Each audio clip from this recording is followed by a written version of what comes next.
All welcome to I plus. ഞാൻ അക്ഷര. ഇന്ന് നമുക്ക് മാത്തമാറ്റിക്സ് പെഡഗോജി ആയിട്ട് ബന്ധപ്പെട്ട് കുറച്ച് കാര്യങ്ങൾ, place of mathematics in curriculum, AIIMS and objectives of learning mathematics in primary class, value of mathematics learning, correlation with other subjects, lower primary and upper primary mathematics curriculum, syllabus. Simple കാര്യങ്ങളാണ്. Topic കേൾക്കുമ്പോഴത്തേക്ക് എന്തോ ഒരുപാട് കാര്യമുണ്ടെന്ന് തോന്നും, പക്ഷെ ഒന്നുമില്ല. വളരെ സിമ്പിളായിട്ട് ബേസിക്കായിട്ട് എല്ലാവരും അറിഞ്ഞിരിക്കേണ്ട കുറച്ച് കാര്യങ്ങളാണ്. എക്സാമിനാണെങ്കിലും വളരെ ബേസിക് ലെവലിൽ നിന്ന് പെഡഗോജിക്കൽ ആസ്പെക്റ്റ് ചോദ്യങ്ങൾ വരാൻ കൊള്ളാവുന്ന, ചിലപ്പോൾ എന്താണ് ഇത്തരം കാര്യങ്ങൾ മനസ്സിലാക്കി വെച്ചാൽ മാത്രം നമുക്ക് ഉത്തരം കണ്ടെത്താൻ കഴിയുന്ന ആപ്ലിക്കേഷൻ ലെവൽ ചോദ്യങ്ങൾ വരാൻ സാധ്യതയുള്ള മേഖലയാണ്. അപ്പോൾ ജസ്റ്റ് എന്താണ് ടോപ്പിക്ക് കേൾക്കുന്നതിൻ്റെ ഒപ്പം തന്നെ നിങ്ങൾക്ക് ആ ഒരു ടോപ്പിക്ക് പഠിച്ചു പോകാം. ഒരു റിവിഷൻ പോലെ തന്നെ പഠിക്കാൻ കഴിയുന്ന ടോപ്പിക്സ് ആണ്. നോക്കാം.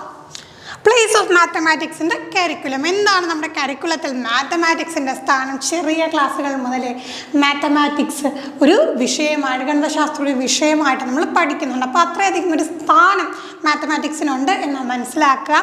Mathematics hold a critical place in the curriculum due to its fundamental role in developing logical reasoning, problem solving skills and the ability to think in abstract terms. അപ്പോൾ പ്രധാനമായിട്ട് നമുക്ക് എന്താണ് ലോജിക്ക് ഉപയോഗിച്ച് ചിന്തിക്കാനും പ്രോബ്ലം സോൾവ് ചെയ്യാനും പിന്നെന്താണ് abstract ആയിട്ട് നമ്മുടെ മുമ്പിലില്ലാത്ത ഒരു വസ്തുവിനെ കുറിച്ച് നമുക്ക് ചിന്തിക്കാൻ കഴിയുന്നതാണ്. അപ്പോൾ കോൺക്രീറ്റ് എന്ന് പറഞ്ഞാൽ നമുക്ക് എന്താണ് മുമ്പിലുണ്ടാക്കി ഇത് കണ്ട് മനസ്സിലാക്കി നമുക്ക് നമ്മുടെ മുമ്പിൽ ഉള്ളതിനേക്കാളും അതീതമായിട്ടൊക്കെ നമുക്ക് ചിന്തിക്കാൻ കഴിയുന്ന അബ്സ്ട്രാക്റ്റ് ആയിട്ടുള്ള കാര്യങ്ങൾ. അപ്പോൾ ഇതൊക്കെ മനസ്സിലാക്കിയെടുക്കാനായിട്ടുള്ള ഒരു എബിലിറ്റി വളർന്നു വരണമെങ്കിൽ എന്താവശ്യമാണ്? ഗണിതശാസ്ത്രം, മാത്തമാറ്റിക്സ് ആവശ്യമാണ്. It's a verse foundation for many of subjects and practical life skills. ഇനി മറ്റ് പല സബ്ജക്ട്സ് എടുത്തു കഴിഞ്ഞാലും അതിൻ്റെ ഒരു ബേസിക്കായിട്ട് നമുക്ക് മാത്തമാറ്റിക്സിൻ്റെ ഒരു റോള് കാണാൻ കഴിയും. പിന്നെ പ്രാക്ടിക്കൽ ലൈഫിലോട്ട് വരുമ്പോൾ കണക്കില്ലാതെ എന്താണ് നമുക്ക് ഒരു കാര്യമില്ലല്ലേ. എല്ലാത്തിലും നമുക്ക് കണക്ക് കാണാൻ കഴിയും. ഭൂഗോളത്തിൻ്റെ സ്പന്ദനം കണക്കിലാണെന്ന് ചാക്കോ മാഷ് പറഞ്ഞ പോലെ വളരെ ഇമ്പോർട്ടൻ്റ് ആയിട്ടുള്ളൊരു കാര്യം തന്നെയാണ് കണക്കെന്ന് പറയുന്നത്. AIIMS and objectives of learning mathematics in primary class. Primary ക്ലാസ്സുകളിൽ എന്തൊക്കെയാണ് എന്ന് നമുക്ക് നോക്കാം. ഒന്ന് കൺസെപ്ച്വൽ അണ്ടർസ്റ്റാൻഡിങ്. കൺസെപ്ച്വൽ അണ്ടർസ്റ്റാൻഡിങ് എന്ന് പറഞ്ഞാൽ എന്താണ്? To grasp basic mathematical concepts and principles. ഏറ്റവും ബേസിക് ആയിട്ട് പ്രൈമറി ക്ലാസ്സിൽ നമ്മൾ മാത്തമാറ്റിക്സ് എന്ന് പറയുമ്പോൾ ഏറ്റവും ബേസിക് ആയിട്ടുള്ള കൺസെപ്റ്റുകളും പ്രിൻസിപ്പിൾസുമാണ് നമ്മൾ പഠിക്കുന്നത്. To understand numbers, shapes, measurements and data handling. എന്തൊക്കെയാണ് നമ്മൾ പഠിക്കുന്നത്? നമ്പേഴ്സ് മനസ്സിലാക്കാൻ, ഷേപ്പുകൾ മനസ്സിലാക്കാൻ, പലതരത്തിലുള്ള അളവുകൾ മനസ്സിലാക്കാൻ, അതോടൊപ്പം എന്താണ് ഡാറ്റ ഹാൻഡ്ലിങ്. അങ്ങനെയുള്ള സിമ്പിൾ കാര്യങ്ങളാണ് കൺസെപ്ച്വൽ അണ്ടർസ്റ്റാൻഡിങ്ങിൽ വരുന്നത്. Then problem solving skill. Problem solving skill എന്ന് പറയുമ്പോൾ എന്താണ്? Solve mathematical problems in various context. പല കോണ്ടെക്സ്റ്റുകളിൽ മാത്തമാറ്റിക്സ് പ്രോബ്ലംസ്. അപ്പോൾ ചെറിയ ക്ലാസ്സിൽ തന്നെ നമ്മൾ അങ്ങനെയാണ് സ്റ്റാർട്ട് ചെയ്യുന്നത് അല്ലേ.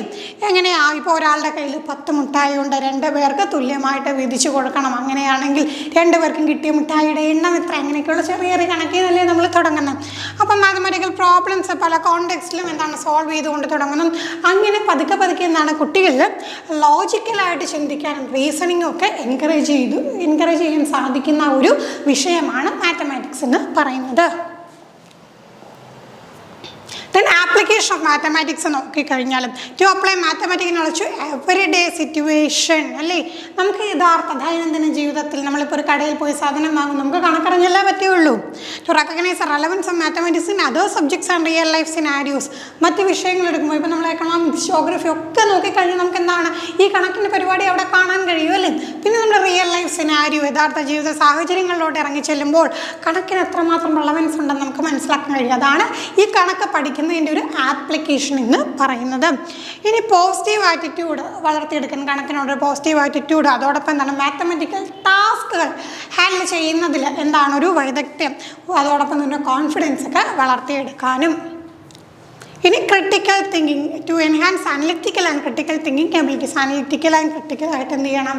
ചിന്തിക്കാനായിട്ടുള്ള എബിലിറ്റീസ് വളർത്തിക്കൊണ്ടുവരാനും പിന്നെ ക്വസ്റ്റ്യനിങ് ആൻഡ് എക്സ്പ്ലോറിങ് സൊല്യൂഷൻ. എന്താണ്? ചോദ്യങ്ങൾ ചോദിക്കാനും ഉത്തരങ്ങൾ കണ്ടെത്താനും അതിനെക്കുറിച്ച് ഡീപ്പായിട്ട് മനസ്സിലാക്കാനും ഒക്കെ എന്ത് ചെയ്യാം? ക്രിട്ടിക്കൽ തിങ്കിങ് വരുന്നുണ്ട്.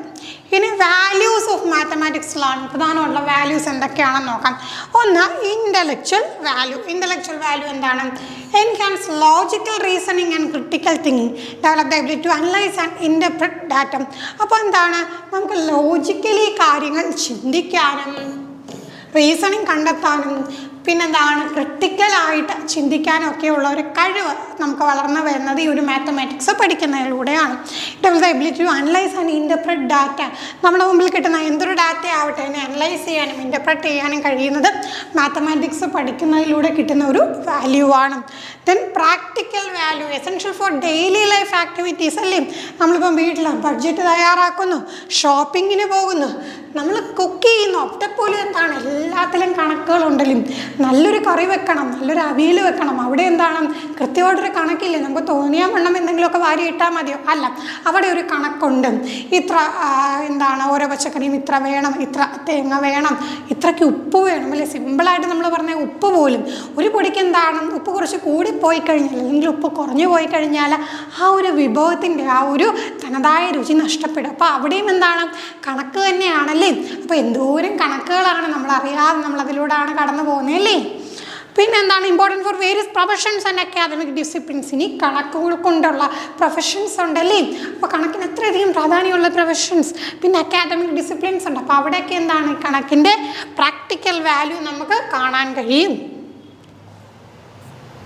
Then social value, encourage teamwork through group problem solving activities, promote effective communication of ideas. ഇനി ഒരു സാമൂഹ്യപരമായിട്ടുള്ള ലെവലിൽ പോയി കഴിഞ്ഞാൽ ടീം വർക്കിലൂടെ ഗ്രൂപ്പ് പ്രോബ്ലം സോൾവിങ് ആക്ടിവിറ്റീസിലൊക്കെ എന്താണ് അത്യാവശ്യം നമ്മൾ കണക്ക് കൂട്ടലുകൾ അറിഞ്ഞിരിക്കണം അല്ലേ. പിന്നെ എഫക്റ്റീവായിട്ട് കമ്മ്യൂണിക്കേറ്റ് ചെയ്യാൻ ഐഡിയാസ് കമ്മ്യൂണിക്കേറ്റ് ചെയ്യാനും കണക്കുകൾ അറിഞ്ഞിരിക്കണം. അടുത്ത ഈസ്തറ്റിക് വാല്യൂ, ഒരു സൗന്ദര്യാത്മകമായിട്ടൊക്കെ നമുക്ക് കണക്കിനെ സമീപിക്കാവുന്നതാണ് അല്ലേ.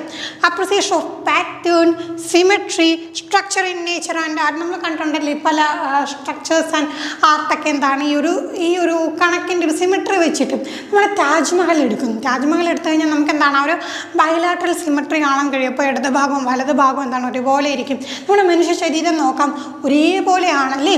അപ്പോൾ നോക്കി അത്തരത്തിലുള്ള പാറ്റേൺ ഇലകൾ എടുത്ത് നോക്കാം. പിന്നെ ആ ഒരു രീതിയിൽ അപ്പം നമ്മളൊരു സൗന്ദര്യാത്മകമായിട്ട് നമുക്ക് സമീപിക്കാൻ കഴിയുന്ന ഒരു കാര്യം തന്നെയാണ് കണക്കം. Recognition of the beauty in mathematical proofs and solution. ചില ആളുകളുണ്ട് ഓരോ കാര്യങ്ങളൊക്കെ വലിയ കണക്കുകളൊക്കെ എഴുതിയിട്ടും അത് സോൾവ് ചെയ്ത് വരുമ്പോൾ അവിടെ ഒരു ഭയങ്കര സാറ്റിസ്ഫാക്ഷനും സന്തോഷമൊക്കെ കിട്ടുന്നു. അപ്പോൾ അതും എന്താണ് ഈ ഒരു ഈസ്തറ്റിക് വാല്യൂവിൻ്റെ ഭാഗമാണ്.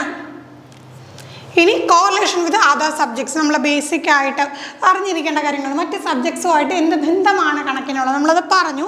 അതെന്തൊക്കെയാണെന്ന് നോക്കാം. സയൻസായിട്ട് നോക്കിക്കഴിഞ്ഞാൽ mathematics session for understanding scientific concepts and conducting experiments. പ്രധാനമായിട്ടുള്ള സയൻറ്റിഫിക് കോൺസെപ്റ്റുകൾ മനസ്സിലാക്കാനും എക്സ്പെരിമെൻറ്റ് നടത്താനും എന്താവശ്യമാണ്? കണക്കാവശ്യമാണ്. Topics like measurement, data analysis and algebra are crucial in science. മെഷർമെൻറ്റും പിന്നെ ഡാറ്റ അനാലിസിസും ആൽജിബ്ര ഒക്കെ എന്താണ് സയൻസിൽ വളരെ ക്രൂഷ്യലായിട്ടുള്ള കാര്യങ്ങളാണ്. അപ്പം മാത്തമാറ്റിക്സിന് സയൻസിലുള്ള ഒരു പങ്ക്, ഗണിതശാസ്ത്രത്തിന് നമുക്ക് ഈ ഒരു ശാസ്ത്രത്തിലുള്ള പങ്ക് എന്താണെന്ന് മനസ്സിലാക്കാം. ഇനി ജോഗ്രഫി എടുത്തു കഴിഞ്ഞാൽ സ്റ്റാറ്റിസ്റ്റിക്സ് ഉപയോഗിക്കുന്നു, സ്കെയിലുകൾ ഉപയോഗിക്കുന്നു, ഗ്രാഫുകൾ ഉണ്ടാക്കുന്നു, മാപ്പ് വായിക്കാനുള്ള കോർഡിനേറ്റ്സും സ്പേഷ്യൽ അനാലിസിസ്, ഇതിലെല്ലാം എന്താണ് കണക്ക് വരുന്നുണ്ടല്ലേ. നമ്മളിപ്പോൾ ഒരു സ്ഥലം ഒരു ലൊക്കേഷൻ പറയുമ്പോൾ ഇത്ര ലാറ്റിറ്റ്യൂഡ് ഇത്ര ലോഞ്ചിറ്റ്യൂഡ് എന്നൊക്കെ പറയാറുണ്ടല്ലേ. അക്ഷാംശ രേഖാംശ രേഖകളൊക്കെ നമ്മൾ മാർക്ക് ചെയ്തുകൊണ്ടാണ് ഒരു സ്ഥലത്തിനെ മാപ്പിൽ റെപ്രസെൻറ്റ് ചെയ്യുന്നത്. അപ്പോൾ അവിടെയൊക്കെ എന്താണ് കണക്കുകളാണ് വരുന്നത്. Understanding pattern and trends in physical and human geography. ഇനി ഫിസിക്കൽ ജോഗ്രഫി നോക്കിയാലും ഹ്യൂമൻ ജോഗ്രഫി നോക്കിയാലോ അവിടുത്തെ പാറ്റേൺസ് ഒക്കെ മനസ്സിലാക്കണമെങ്കിൽ ട്രെൻഡുകൾ മനസ്സിലാക്കണമെങ്കിൽ ആര് വേണം? കണക്ക് ആവശ്യമാണ്. Then എക്കണോമിക്സിൻ്റെ കാര്യം നോക്കാം. Mathematical concepts like percentage, ratio and statistics are fundamental. Economics നോക്കിക്കഴിഞ്ഞാൽ നമുക്ക് മനസ്സിലാക്കാൻ കഴിയുന്നത് സാമ്പത്തിക ശാസ്ത്രം എന്ന് പറയുമ്പോഴത്തേക്ക് അവിടെ കുറേ പരിപാടികളുണ്ടല്ലേ. ശതമാനം, വംശബന്ധം, അനുപാതം, സ്റ്റാറ്റിസ്റ്റിക്സ് ഒക്കെ എന്താണ് അവിടെ വരുന്നുണ്ട്. അപ്പോൾ അവിടെയും എന്താവശ്യമാണ്? കണക്കാവശ്യമാണ്. എക്കണോമിക് മോഡൽസ് മനസ്സിലാക്കണമെങ്കിൽ, ഡാറ്റ ഇൻ്റർപ്രറ്റ് ചെയ്യണമെങ്കിൽ, ഫിനാൻഷ്യൽ കാൽക്കുലേഷൻസ് നടത്തണമെങ്കിൽ ഒക്കെ എന്താവശ്യമാണ്? എക്കണോമിക്സ് ആവശ്യമാണ്. ഇനി ആർട്ട്, നമ്മൾ നേരത്തെ ഒരു സൗന്ദര്യാത്മകമായിട്ട് സമീപിക്കുക എന്ന് പറയത്തില്ലേ. ഷേപ്പുകൾ, സിമെട്രി, പ്രപ്പോർഷൻ ഒക്കെ മനസ്സിലാക്കണമെങ്കിൽ എന്താണ്? കണക്ക് വേണം. നല്ല നമ്മളൊരു വീട് പണിയാണ്, വീട് പണിയെങ്കിൽ കണക്കും കാര്യങ്ങളും ഇല്ല നമുക്ക് വീട് പണിയാനായിട്ട് പറ്റുമോ? ഇല്ല. അപ്പോൾ എന്താണ് അവിടെ മാത്തമാറ്റിക്കൽ പാറ്റേൺസും സ്ട്രക്ചേഴ്സും ഒക്കെ ഡിസൈനിങ്ങിലും ആർക്കിടെക്ചറിലെ വാസ്തുവിദ്യയിലൊക്കെ നമ്മൾ ഉപയോഗിക്കും. വാസ്തുവിദ്യയിലൊക്കെ എന്താണ് കണക്ക് അത്ര ഇമ്പോർട്ടൻ്റ് ആണ് എന്ന് നമുക്ക് മനസ്സിലാക്കാം. ഇനി physical education, measurement and analysis of physical performance.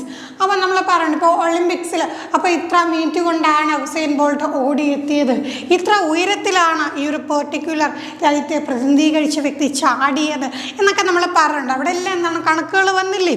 പിന്നെ use of statistics in tracking progress and setting goals. അപ്പോൾ ഈ കാര്യങ്ങൾ ട്രാക്ക് ചെയ്യാനും ഗോൾ സെറ്റ് ചെയ്യാനും ഇത്ര മിനിറ്റിനകം ഇത്ര ദൂരം ഓടി തീർക്കണം എന്ന് പറയുമ്പോൾ അവിടെ എന്താണ് ഒരു കണക്കാണ് വരുന്നില്ലേ. അപ്പം നമുക്ക് ഈ ഒരു ഫീൽഡിലും കാണാൻ കഴിയും. ഇനി നമ്മൾ ലോവർ പ്രൈമറി മാത്തമാറ്റിക്സും അപ്പർ പ്രൈമറി മാത്തമാറ്റിക്സും നമ്മളിപ്പം ജസ്റ്റ് എന്താണ് പ്രൈമറി കരിക്കുലം എന്നാണ് പറഞ്ഞത്. അപ്പം ഇനി നമുക്ക് മനസ്സിലാക്കാം ലോവർ പ്രൈമറിയിലും അപ്പർ പ്രൈമറിയിലും വരുന്ന ഒരു വ്യത്യാസം. ലോവർ പ്രൈമറിയുടെ അഡ്വാൻസ്ഡ് വേർഷൻ ആയിരിക്കും നമ്മൾ എവിടെ പഠിക്കാം, അപ്പർ പ്രൈമറിയിൽ പഠിക്കാം.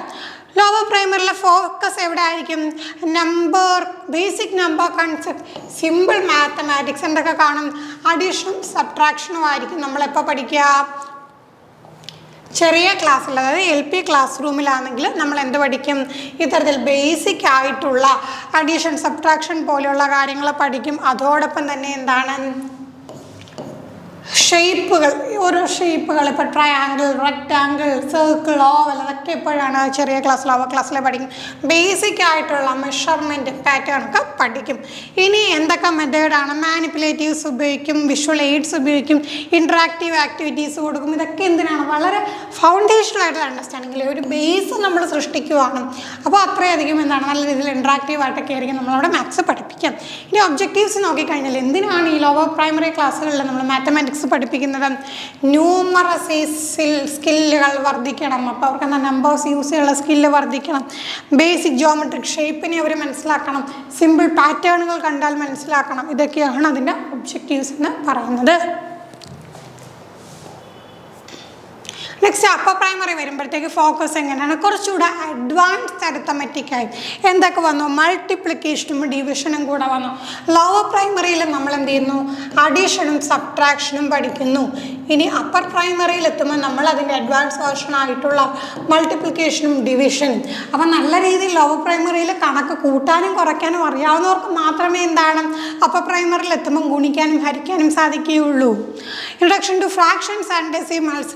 അപ്പോൾ അവിടെ എന്താണ് ഭിന്നസംഖ്യകൾ, ദശാംശ സംഖ്യകൾ, ഇതിനെക്കുറിച്ചൊക്കെ നമ്മൾ അപ്പർ പ്രൈമറി ക്ലാസ്സിലാണ് ഇൻട്രൊഡ്യൂസ് ചെയ്യുന്നത്. ഫ്രാക്ഷൻസ്, ദെൻ എന്താണ് ഡെസിമൽസ്, പിന്നെ ബേസിക് ജോമെട്രി, ഡാറ്റ ഹാൻഡ്ലിങ്, അങ്ങനെയൊക്കെയുള്ള കാര്യങ്ങൾ എവിടെയാണ് പഠിക്കുക, ഈ ഒരു അപ്പർ പ്രൈമറി ക്ലാസ്സിലാണ് പഠിക്കുക.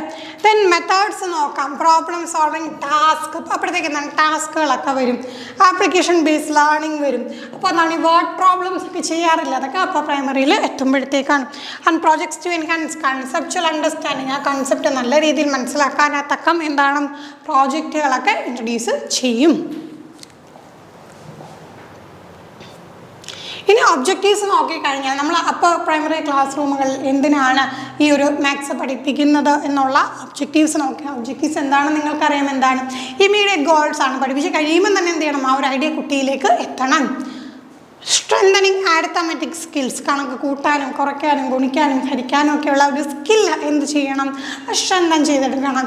Then understanding the properties of shapes and measurement, ഷേപ്പുകളെ കുറിച്ച് മനസ്സിലാക്കി ബേസിക് ആയിട്ട് പഠിച്ചു. പിന്നീട് എന്താണ് അതിൻ്റെ പ്രോപ്പർട്ടീസ് എന്താണെന്ന് പഠിക്കണം, മെഷർമെൻറ്റ്സിൻ്റെ കാര്യം പഠിക്കണം. Introduction to basic algebraic concepts and data interpretation, അപ്പോൾ ബേസിക് ആയിട്ടുള്ള ആൽജിബ്ര കൺസെപ്റ്റുകളൊക്കെ പഠിക്കണം. ദെൻ എന്താണ് ഡാറ്റ ഇൻ്റർപ്രറ്റ് ചെയ്യാനായിട്ട് പഠിക്കണം. ഇതൊക്കെയാണ് എവിടെ വരിക, നമുക്ക് മാത്തമാറ്റിക്സ് കരിക്കുലത്തിൻ്റെ ഒബ്ജക്റ്റീവ്സ് ആയിട്ട് വരിക.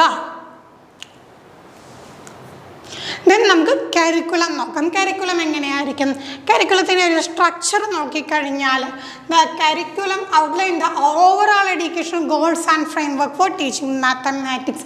കരിക്കുലത്തിൽ ഓവറോൾ ആയിട്ടുള്ള എഡ്യൂക്കേഷൻ ഗോൾസ് എല്ലാം ഔട്ട്ലൈൻ ചെയ്യണം, മാത്തമാറ്റിക്സ് പഠിപ്പിക്കാനായിട്ടുള്ള കാര്യങ്ങൾ. It provides a road map for the progression topics and skills, എന്തൊക്കെ ടോപ്പിക്ക് എന്തൊക്കെ സ്കില്ല് കുട്ടിയിൽ എത്തണം എന്നുള്ള കാര്യം ഓൾറെഡി നമ്മൾ എന്ത് ചെയ്യണം, അത് ഔട്ട്ലൈൻ ചെയ്യണം. എവിടെയാണ് കരിക്കുലത്തിൽ കണ്ടന്റ് നോക്കിക്കഴിഞ്ഞാൽ എന്തായിരിക്കണം, മാത്തമാറ്റിക്കൽ ഏരിയാസ് ആയിട്ടുള്ള number theory, geometry, measurement, data handling, basic algebra ഒക്കെ എന്ത് ചെയ്യണം കരിക്കുലത്തിൽ പ്രൈമറി ക്ലാസ്സിൽ കണ്ടന്റ് ആയിട്ട് ഉൾപ്പെടുത്തണം. ദെൻ പെഡഗോജി എന്ന് പറയുമ്പോൾ നമുക്കറിയാമല്ലോ സ്റ്റുഡൻറ് സെൻറ്റേർഡ് ലേണിംഗ് ആണല്ലേ. അവിടെ കുട്ടികൾക്ക് പ്രാധാന്യം കൊടുത്തുകൊണ്ട് കുട്ടി എന്തായിരിക്കണം അവിടെ സെൻറ്റർ ആയിരിക്കണം. റിയൽ ലൈഫ് കോണ്ടെക്സ്റ്റിൽ ഉപയോഗിച്ചുകൊണ്ട് ഇൻ്റഗ്രേഷൻ വിത്ത് ടെക്നോളജി, നമുക്കിപ്പോൾ ഒരുപാട് ടെക്നോളജിയൊക്കെ എന്ത് ചെയ്യാൻ പറ്റും ഈ ഒരു നമ്മുടെ ടീച്ചിങ് ലേണിംഗ് പ്രോസസ്സിൽ നമുക്ക് കൊണ്ടുവരാനായിട്ട് സാധിക്കും. അപ്പോൾ ആ ടെക്നോളജിയുടെയൊക്കെ സഹായത്തോടു കൂടി ടീച്ചിങ് ലേണിംഗ് പ്രോസസ്സിനെ നമുക്ക് എന്ത് ചെയ്യാൻ പറ്റും, നല്ല രീതിയിൽ അവിടെ നല്ല ഔട്ട്പുട്ട് ഉണ്ടാക്കിയെടുക്കാനായിട്ട് സാധിക്കും. ഇനി സിലബസ് നോക്കിക്കഴിഞ്ഞാൽ സ്പെസിഫിക് ടോപ്പിക്സ് വേണം. അപ്പോൾ അതായത് എന്താണ്, ഈച്ച് ഗ്രേഡ് ലെവൽ, ഇപ്പോൾ 1ാം ക്ലാസ്സിൽ പഠിക്കുന്ന കാര്യങ്ങൾ കുറച്ചുകൂടി അഡ്വാൻസ്ഡ് ആയിരിക്കണം 2ാം ക്ലാസ്സിൽ, അവിടുന്ന് അഡ്വാൻസ്ഡ് ആയിരിക്കണം 3ാം ക്ലാസ്സിൽ. അപ്പോൾ ഓരോ ഗ്രേഡിലും കവർ ചെയ്യേണ്ട ഏതൊക്കെ തരത്തിലുള്ള ടോപ്പിക്സ് ആണെന്നുള്ള ഡീറ്റെയിൽ ലിസ്റ്റ് ഓൾറെഡി എന്താണ് സിലബസിൽ ഉണ്ടാകണം. പിന്നെ clear objectives and expected competencies for students. അപ്പോൾ കൃത്യമായിട്ട് എന്തൊക്കെ ഒബ്ജക്റ്റീവ്സ് ആണ് ഈ മാത്തമാറ്റിക്സ് പഠിക്കുന്നതിലൂടെ കിട്ടേണ്ടത്, പിന്നെ എക്സ്പെക്റ്റഡ് കോമ്പീറ്റൻസീസ് എന്തൊക്കെ കഴിവുകളാണ്, എന്തൊക്കെ നിലയിലേക്ക് അവർ ഉയർന്നിരിക്കണം. Then assessment, guideline for evaluating student understanding and progress through various formative and summative assessments. വെറുതെ കണക്ക് പഠിച്ച് കൂട്ടിയാൽ പോരാ, പഠിക്കുന്ന കാര്യം കൃത്യമായിട്ട് എന്താണ് അത് അറിഞ്ഞിരിക്കണം. എങ്ങനെയാണ് ഫോർമേറ്റീവ് അസസ്മെൻറ്റുകളിലൂടെ സമ്മേറ്റീവ് അസസ്മെൻറ്റിലൂടെ കൃത്യമായിട്ട് എന്ത് ചെയ്യണം, കുട്ടിയുടെ അണ്ടർസ്റ്റാൻഡിങ് ആൻഡ് പ്രോഗ്രസ് എത്രമാത്രം കുട്ടി മനസ്സിലാക്കുന്നുണ്ട്, എത്രമാത്രം പുരോഗതി ഈ മേഖലയിൽ കുട്ടിക്കുണ്ട് എന്ന് മനസ്സിലാക്കണം. ഇനി മാത്തമാറ്റിക്സ് നമുക്ക് എങ്ങനെ പറയാം, പ്രൈമറി കരിക്കുലത്തിൽ പ്രധാനമായിട്ട് എയിം ചെയ്യുന്നത് സ്ട്രോങ് ഫൗണ്ടേഷൻ അണ്ടർസ്റ്റാൻഡിങ്, നല്ല ഒരു അടിത്തറ ഉണ്ടാകണം എന്നതാണ്. ദെൻ പ്രോബ്ലം സോൾവിങ് സ്കിൽസ് അവരിൽ വർദ്ധിക്കണം. പിന്നെ എന്താണ് പോസിറ്റീവ് ആറ്റിറ്റ്യൂഡ് ടുവേർഡ്സ് സബ്ജക്ട്സ്. ആ ഒരു സബ്ജക്റ്റിനോട് ചിലരൊക്കെ പറയും കണക്ക് ഇഷ്ടമല്ല അതുകൊണ്ട് കണക്ക് പഠിക്കില്ല, പക്ഷെ അങ്ങനെ വെക്കാതെ കണക്കിനോട് എന്താണ് പോസിറ്റീവുള്ള ആറ്റിറ്റ്യൂഡ് സൃഷ്ടിച്ചെടുക്കാനായിട്ട് സാധിക്കണം. അത് ആർക്കേ സാധിക്കുമോ, അധ്യാപകരെ കൊണ്ട് സാധിക്കുകയുള്ളൂ. It is closely integrated with other disciplines enhancing its practical and intellectual value. മറ്റ് ഡിസിപ്ലിൻസുമായിട്ടൊക്കെ വളരെയധികം ഇൻ്റഗ്രേറ്റഡ് ആണെന്ന് നമുക്കറിയാം. അതുകൊണ്ട് അതിൻ്റെ പ്രാക്ടിക്കലായിട്ടും ഇൻ്റലക്ച്വലായിട്ടുള്ള വാല്യൂ ഉയരുന്നു. Then the curriculum and syllabus. Curriculum syllabus നോക്കിക്കഴിഞ്ഞാൽ എന്താണ്, structured approach to teaching mathematics പഠിപ്പിക്കാനായിട്ട് എന്താണ് സ്ട്രക്ചേർഡ് ആയിട്ടുള്ള അപ്രോച്ചാണ് നമ്മുടെ സിലബസും കരിക്കുലവും പ്രൊവൈഡ് ചെയ്യുന്നത്. അവിടെ ഒരു പ്രോഗ്രസീവ് ആയിട്ടുള്ള കോംപ്രിഹെൻസീവ് ആയിട്ടുള്ള ലേണിംഗ് എക്സ്പീരിയൻസ് ആർക്കൊരുക്കുന്നു, വിദ്യാർത്ഥികൾക്ക് ഒരുക്കുന്നു. അപ്പോൾ ഇത്രയും കാര്യമാണ് പഠിക്കാനായിട്ടുള്ള ബേസിക്കായിട്ട് നമ്മൾ അറിയേണ്ട കാര്യങ്ങൾ മാത്രമാണ്. ഒരുപാട് നിങ്ങൾ ഈ ക്ലാസ് എന്താണ് വീണ്ടും കേട്ട് പഠിക്കേണ്ട ഒരു കാര്യമില്ല. ഒരു ക്ലാസ് ഒരു തവണ കേൾക്കുന്നതിലൂടെ കൂടി തന്നെ എന്താണ് ബേസിക്കായിട്ടുള്ള കാര്യങ്ങളെല്ലാം നിങ്ങൾ പഠിച്ചു കഴിഞ്ഞു. ക്വസ്റ്റ്യൻസോടെ വർക്കൗട്ട് ചെയ്യുമ്പോൾ ഏരിയ നിങ്ങൾക്ക് നല്ല രീതിയിൽ സ്ട്രോങ് ആവും. മറ്റൊരു ക്ലാസ്സുമായി വീണ്ടും കാണാം. Thank you.